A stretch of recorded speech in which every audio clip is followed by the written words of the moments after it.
think it was possible. I mean, we had a challenge to finish these 40 floors in like 23 months.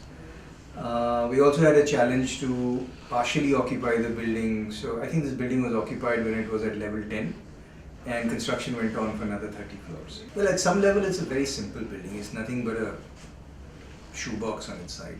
Because we were building fast, I mean, for the first time I just embraced this new material called glass and say, what can I do with it to skin a building very fast? We were also very keen to take a building like this and get it LEED rated.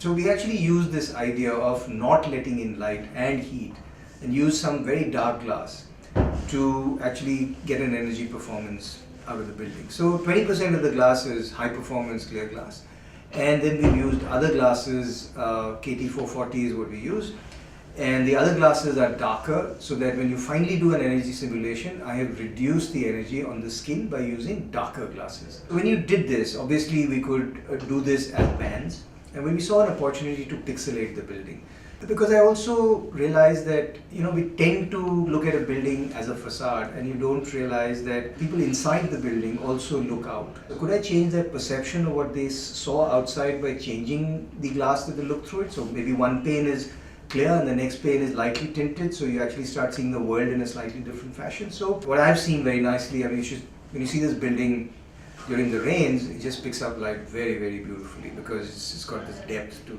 what is happening.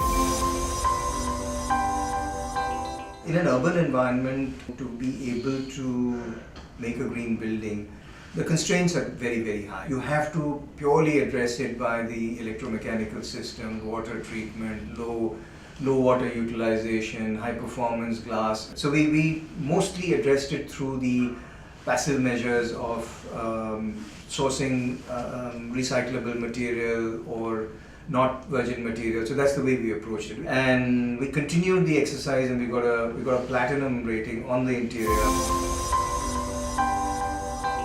We had this crazy idea to pixelate the building. So one week I come back and I see that 4 panels have gone up, and there's one thing to see it on a drawing and one thing to see it here on the skyline of Mumbai, and that was lots of fun to see that go. It was a very simple idea, responding to the fact that we wanted to do a green building using different glasses and pixelating the building, and we finally got gold. We got a need of the project, the kind of idea that was generated really produced a solution that worked for everybody.